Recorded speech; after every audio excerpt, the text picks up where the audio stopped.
Welcome back. Now let's see section 21.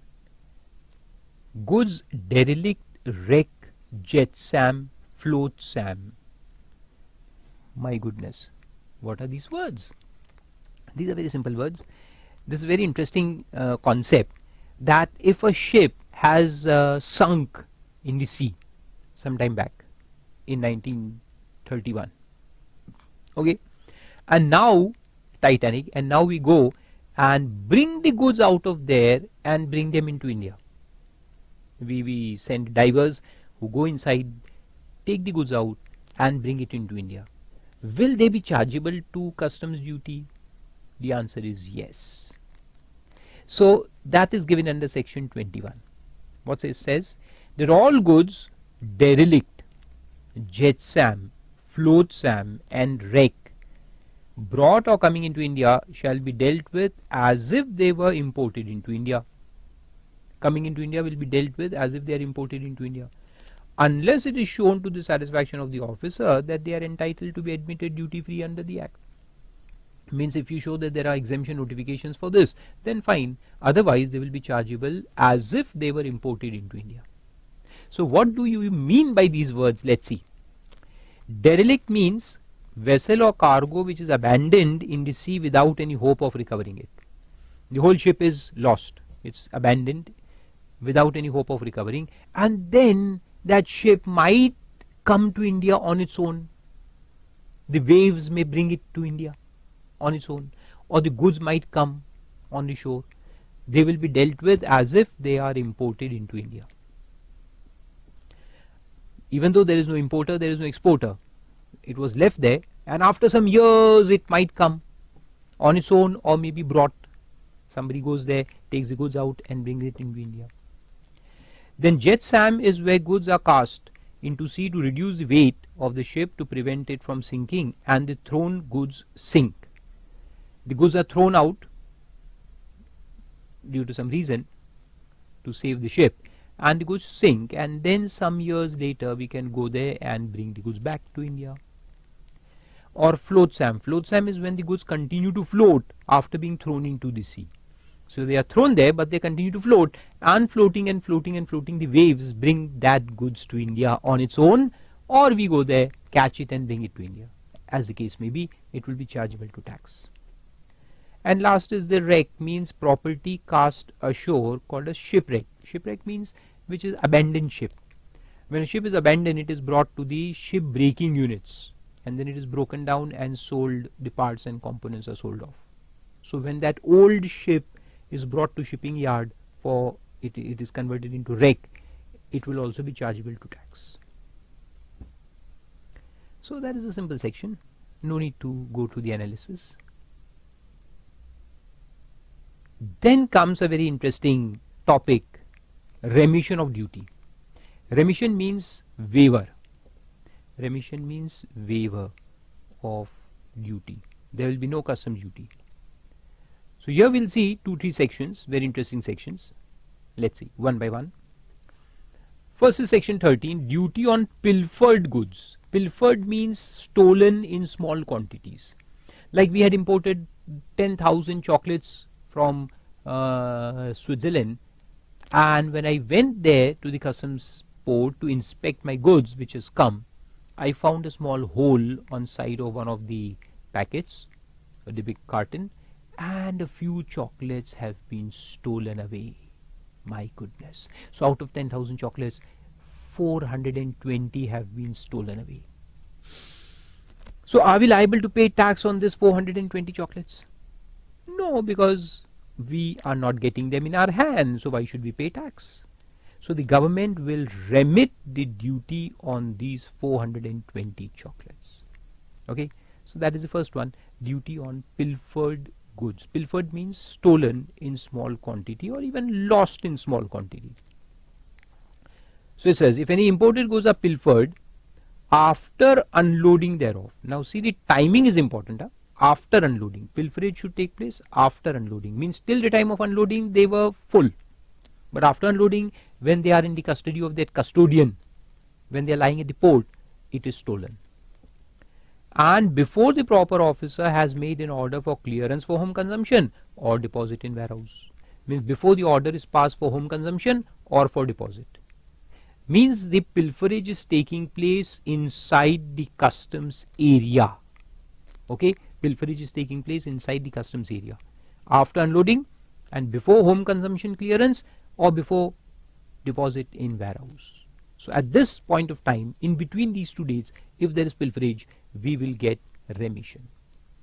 The importer shall not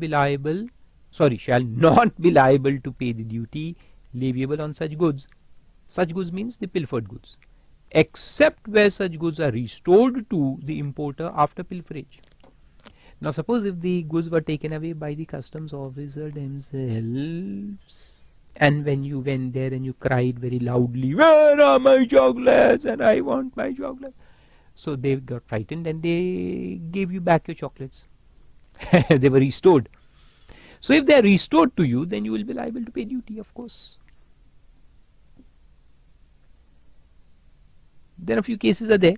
It has been held that remission of duty has to be allowed if goods were lost or destroyed for any reason at any time before clearance. So though the word uses pilferage, and pilferage means stolen, literally, but court has said that we have to take a wider connotation, and it will not just be restricted to stolen, but lost due to any reason. Lost due to any reason. It might be stolen, it might be drenched in water, it might be destroyed due to some other reason. Okay, anything can take place. Then in Pashupati Overseas Private Limited, it was held that no remission can be given in respect of warehouse goods. Once the goods reach the warehouse, okay, and if the pilferage takes place inside the warehouse, will you get remission? No, because remission is allowed only in the customs area, not after that. So if the goods are stolen or pilfered in warehouse, there is no remission. Okay, keep in mind. Similarly, there is no remedy if the goods are pilfered after the order for clearance is made but before the goods are actually cleared. This is also important. Suppose the officer makes an order of clearance, then you should go and immediately take delivery of goods, but you made delay.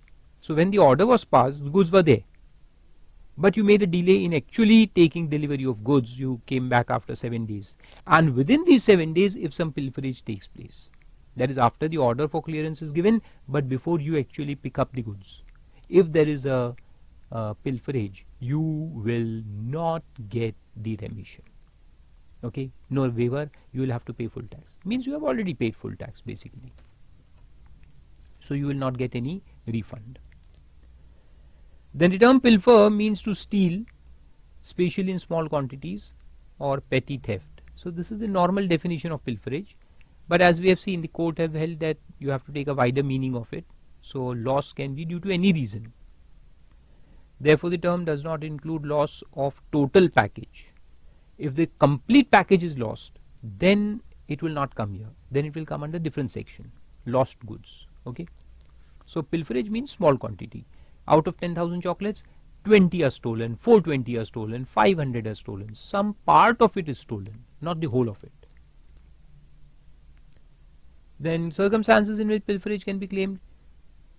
In order to claim pilferage, the following circumstances should exist. There should be evidence of tampering with the packages. In order to prove that they have been pilfered, there should be some evidence now. So evidence of tampering has to be there. The box is slit, opened, something has to be shown. Then there should be blank space for the missing article in the package.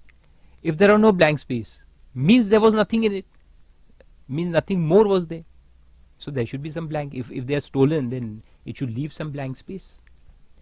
Then the missing article should be unit articles and not part articles. Means if you say that my cycle was imported and the pedal was stolen, so it cannot be like that. But yes, if you have imported 1,000 cycles and one of them is missing or 5 of them is missing, then yes, you are entitled for remission. But you cannot ask for remission for pedal or the handle. The handle is stolen, so give me remission for that. No. Missing article should be unit articles, full units. And another point says pilferage notice at the time of removal of goods by the importer. Sometimes the pilferage may be observed only at the time of removal of goods by the importer. In such case, the importer has to ask for survey either by the steamer agent or by the insurance surveyors, and the report issued by them would form the basis of claiming remission. However, as the duty would already have been paid, the remission will be allowed in the form of refund. Now, this is a practical case. Sometimes it may happen. What we have seen is that the pilferage should take place up to the order of clearance. But suppose the department has not properly checked the goods. There was pilferage had happened, but they haven't checked. And even we didn't go and check because goods were lying in the customs port. We don't have access there. Of course, we can take permission and go inside and check, but nobody goes. So we paid duty on the basis of bill of entry, and then when we went to claim the goods, we found that there is pilferage. Pilferage has taken place beforehand, so we are entitled for remission. So in that case, we'll have to prove it. We'll have to prove that pilferage has taken place before the order of clearance was passed, but is noticed now. Pilferage has happened before, but it came to our notice later on. But we have already paid the duty. We have paid the duty, and therefore the clearance order has come. So no problem. It says that you can claim refund. If the pilferage is noticed after payment of duty, then you can claim refund of the same. Then further following points merit consideration. A lot of permutations and combinations are given here. If goods are pilfered after the order of clearance is made but before the goods are actually cleared, no remission would be allowed. We saw this case law. Then section 13 deals with only pilferage. It does not deal with loss, destruction of goods. Loss means full loss. Full loss of goods is covered by a different section. We'll see. Section 23. Then provisions of section 13 would not apply if it can be shown that pilferage took place prior to unloading of the goods. If the pilferage takes place on the ship before the goods are unloaded, then no remission will be allowed. Okay. So are you liable to pay duty in this case? No remission means section 13 would not apply. If the pilferage takes place on the ship, Jack Sparrow, the captain of the ship, ate some chocolates out of our box. Will section 13 apply? No. So section 13 not apply means do we have to pay duty on those chocolates? No. No. Why? Because there is no import. If suppose 10,000 chocolates were coming but 420 have been pilfered before they arrive India. So how many chocolates arrive India? 10,000 minus 420. 420 chocolates are not arriving in India. So there is no import. If there is no import, will there be import duty? No. So when it says that section 13 doesn't apply, it does not mean that you are taxable. Arey, import to hona chahiye na. If there is no import, there cannot be duty. So if there is no import, no duty. So write down there, no import, no duty. And therefore no question of remission. If duty is there, we'll ask for remission. If duty itself is not there, there is no question of remission. Then if the goods are pilfered after they are unloaded but before they are cleared from the port, the customs duty is payable by the port trust or airport authorities. Basically the custodian. Because the custodian was in the custody of goods when the pilferage happens. So he would become liable to pay duty. This is mentioned in section 45. We'll see it later on. Section 45 says that if remission is allowed to the importer, that duty will become payable by custodian of goods. So government should not lose its revenue, na? So they will recover it from custodian. However, section 13 and 45 are independent. In other words, where duty is paid or payable by the custodian or not, remission cannot be denied to the importer by the department. Means they are not interdependent sections. That only if the duty is recovered from custodian, then we will give you remission. That is not the point. Remission is separate, recovery is separate. And 45 is not compulsory. That is depending upon the government. If they want to recover it from custodian, they will recover, or they may not. If it is found that it was not the fault of the custodian, then they may not recover it from custodian. Okay, so that was first section 13. Remission in case of pilferage. Now section 22, second one. Abatement of duty. Abatement means reduction. Abatement here means reduction of duty on damaged or deteriorated goods. The goods which were exported from USA were in original good condition, and then while on transit, while being transported in the ship, they might get damaged or they might be deteriorated. Eatable items and all, they get deteriorated. The condition of the goods get deteriorated. And when they come into India, they are in a damaged or deteriorated condition. Or the damage may take place at the time of unloading from the ship onto the port, or after unloading while they are on the port, or when they are taken to warehouse. Damage or deterioration can take place in the warehouse also. Okay, right up to the clearance anytime. So it can be on the ship, means before coming to India. It can be during unloading. It can be after unloading while they are on the custodian's custody, in the custodian's custody on the customs area, or even in the warehouse. At any point of time, if there is any damage or deterioration, our duty will be proportionately reduced. How? We'll find out what is the original value of the goods. If the original value of the goods was say 40 lakhs, but now in this damaged or deteriorated condition, the value remaining is only 10 lakhs. So the value has come down by 30 lakhs. There will be no duty charged on that 30 lakhs. So 30 lakh will be remitted. Duty will be charged now on only 10 lakhs. That is the value remaining of the damaged or deteriorated goods. That is the logic of this section. Very simple section C. Where it is shown to the satisfaction of Assistant or Deputy Commissioner of Customs, ACDC means Assistant or Deputy Commissioner, that, oh my God, HIJ, this is spelling mistake. I mean to say the, what is this called as the serial number mistake, make it ABC.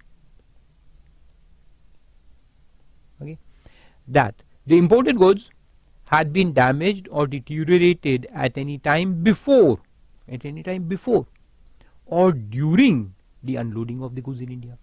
So damage or deterioration can take place on the ship also, before unloading or during unloading, or that the imported goods other than warehouse goods have been damaged at any time after unloading thereof, but before their examination under section 17. Examination under section 17 we had seen, assessment section. So before its assessment, you can say, on account of any accident, not due to willful act, negligence or default of the importer, his employee or agent. So damage should take place because of some accident, okay? And that accident is not the willful act or negligence or default of importer. Like for example, if you go to inspect your goods, you can take permission and go for inspection. You went there to inspect the goods, and what you had imported, some glass items, a chandelier, and you dropped the chandelier yourself. You caused the accident, and therefore the goods are damaged. Will you get remission? No. So if the accident causes damage, and the accident should not be caused by you, okay, or your employee or your agent, either willfully or negligently, or by your default. If that happens, then no remission. So accident is accident. It took place naturally. Like we had imported chandeliers to India and the boxes were kept there, and some accident took place. The roof collapsed of the warehouse or the customs area, and our goods got damaged. Or some other goods fell on our goods and our chandeliers got damaged. Then we'll get remission. And third is the warehouse goods. So second point doesn't apply to warehouse goods. This is port goods, and then this is warehouse goods. Had been damaged at any time before clearance for home consumption on account of any accident, not due to willful act, negligence or default of the owner, his employee or agent. Okay, so it covers all the stages of import, right from the ship to unloading to port to warehouse. Everything is covered here. Then the duty shall be chargeable only on the value of the damaged or deteriorated goods. So whatever value is left, duty will be charged only on that much. and not on the full original price of the goods. The value of the damaged or deteriorated goods may be ascertained by either of the following methods at the option of the owner. One, by the proper officer. You ask the proper officer of custom to value the damaged goods. So if he says that the value is 10 lakhs, you agree to it. Or if you don't agree, then you may ask him to sell the goods by public auction or by tender. You ask the officer that, okay, let's sell off the goods here itself before clearance. And whatever value we get in that tender or the auction, that will be considered as value of damaged goods. Because nobody knows what is the value left. Let the people come in, let them bargain, let them bid. Whatever bid is accepted, that is the value. Simplest one. The gross sale proceeds shall be deemed to be the value of such goods. And meaning of damage means damage denotes physical damage to the goods. This implies that the goods are not fit to be used for the purpose for which they were originally meant. And meaning of deterioration is a reduction in quality of goods due to natural causes. So deterioration word is used for food articles and all, where the like you had imported a cake into India and it got deteriorated. The condition is deteriorated because the cold storage plant was not working on the ship. So you can know what will happen to that cake. And likewise, these examples can fit there.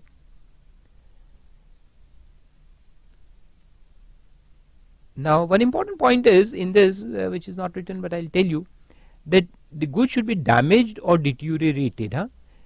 What if substandard goods were supplied by the supplier?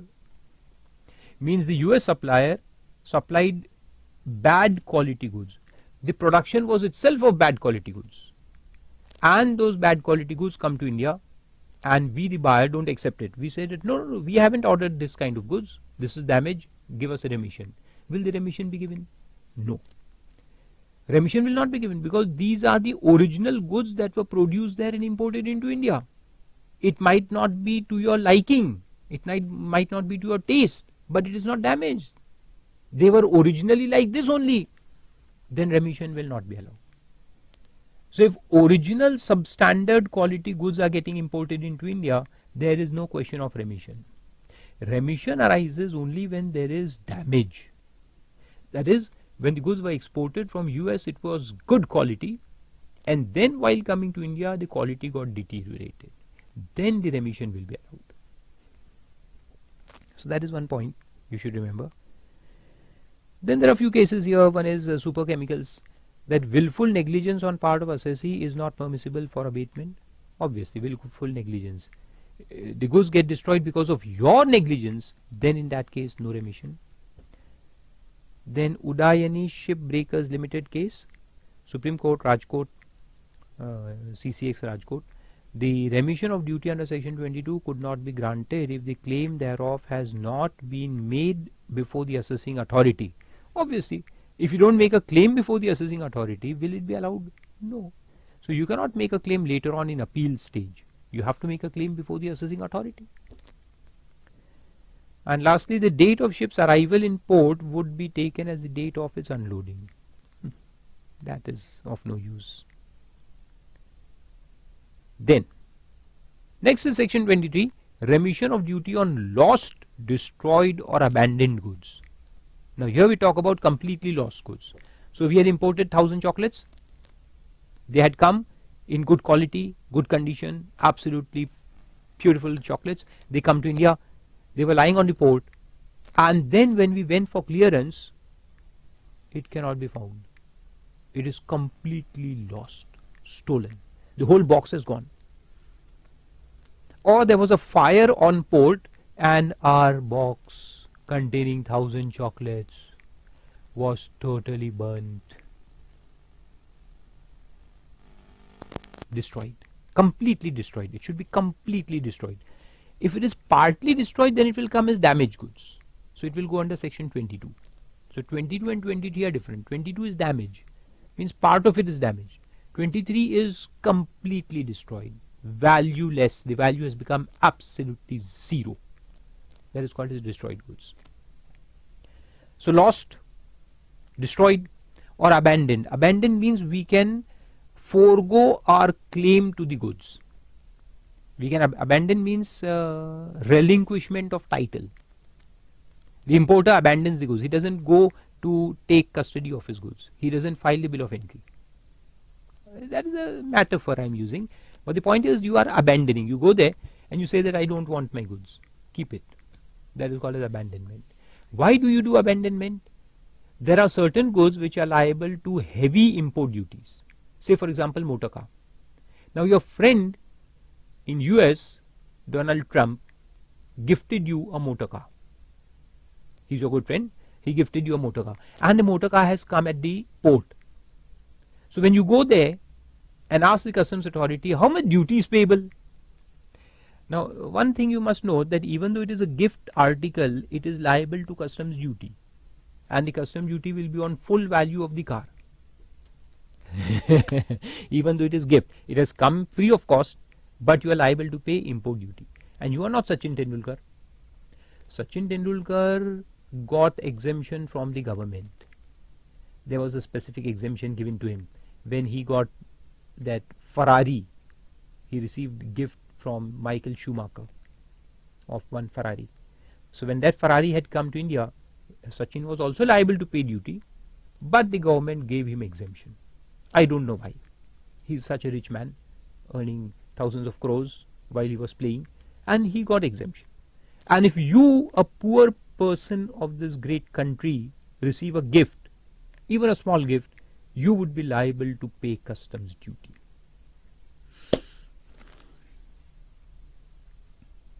Okay, leave it. So the point is that you can abandon the goods. So you go there, and when you found that the duty payable on this car which you have received as gift from Donald Trump is some lakhs of rupees, 25-30 lakhs rupees. And actually the duty on car is very heavy. It is sometimes more than 100% also. So when you found that the duty is 25 lakhs, you looked at the car, a beautiful look, and then you wrote a small note, dear assessing officer, dear customs officer, dear assistant commissioner, I want to relinquish my title to this car. Please take it. And you will leave because you don't have 25 lakhs to pay. Simple. So you can abandon the goods. Okay. So when the goods are completely lost or completely destroyed or abandoned, the duty will also be nullified. Absolutely zero. Duty will become zero. Okay. So let's see this simple section 23. The ACDC shall remit 100% remission. The duty on goods where it is shown to their satisfaction that the imported goods have been either lost, otherwise than as a result of pilferage. Means fully lost. Pilferage means part lost. Lost means complete, 100% lost.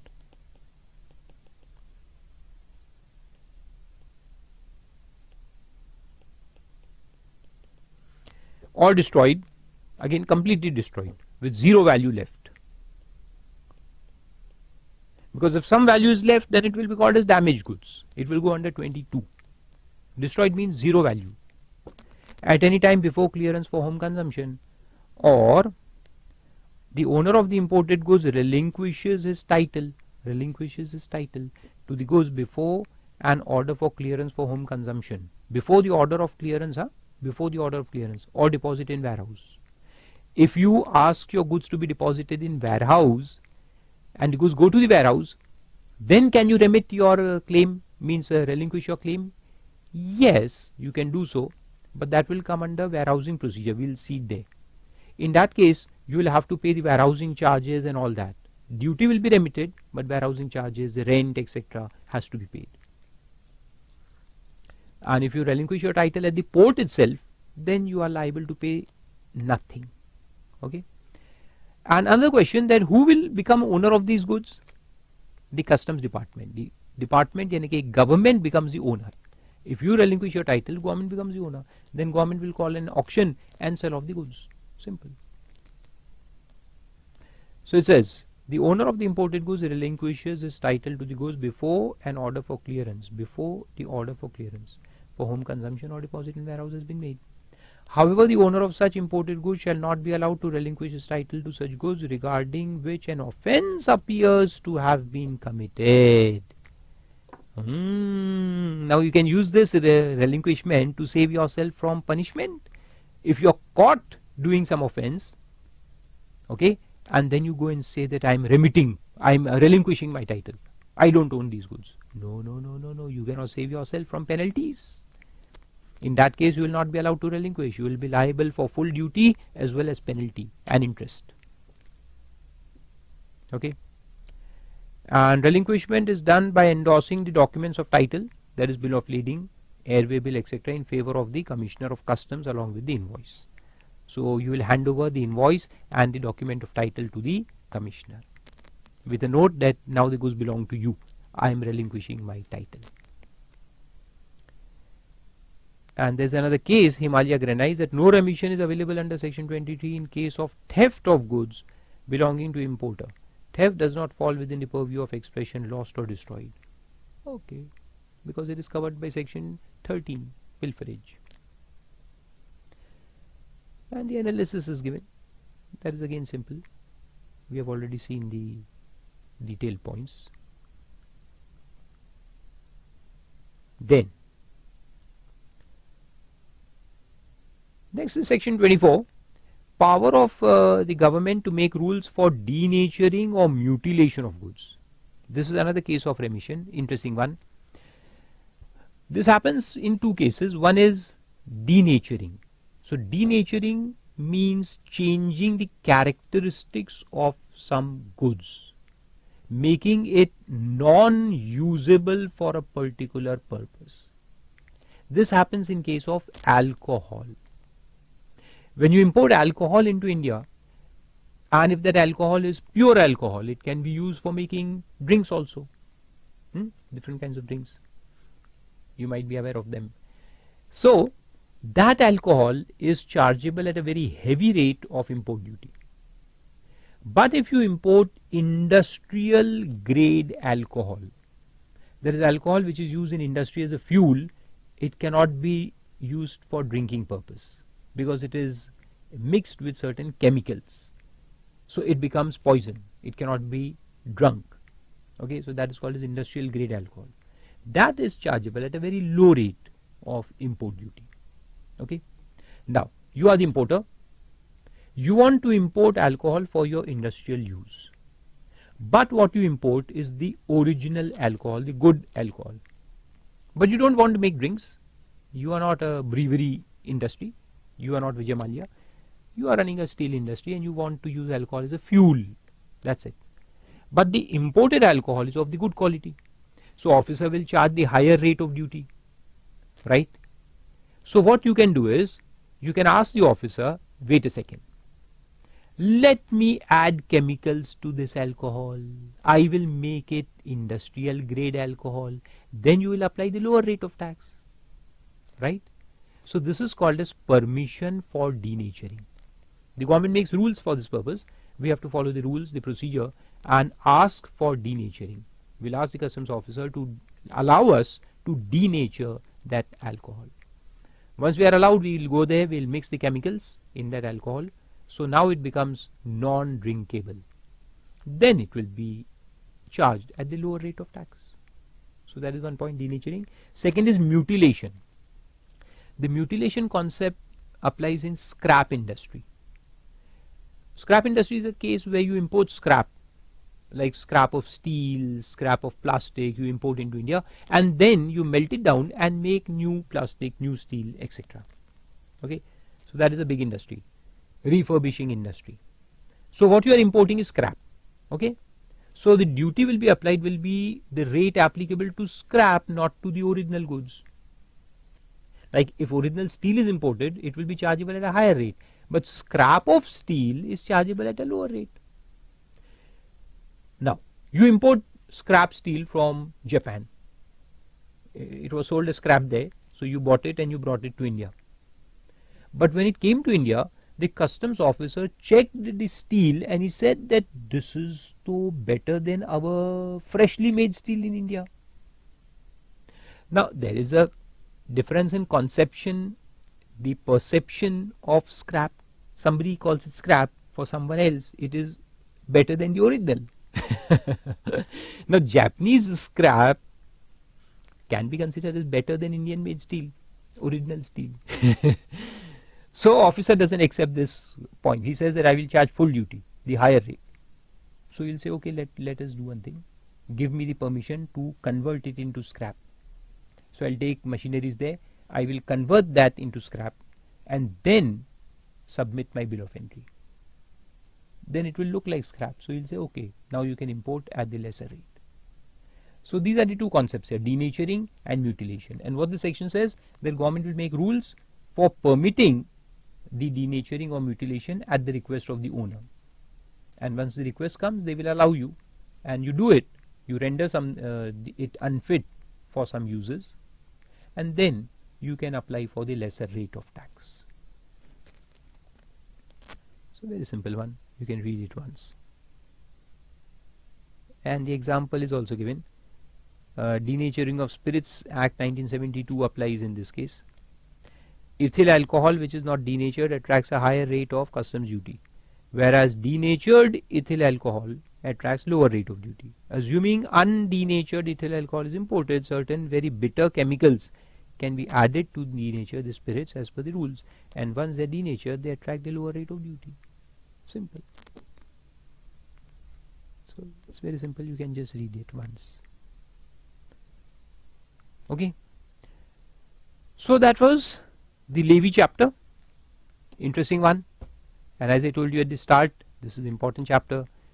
Lot of places, a lot of questions can be framed on every particular section. Okay, so all the sections were important in this. Everything is important. Question can come on anywhere. But of course, the weightage of this chapter in the exam would be around 3 to 6 marks. One question of 3 marks or two questions, 3 plus 3, 6 marks.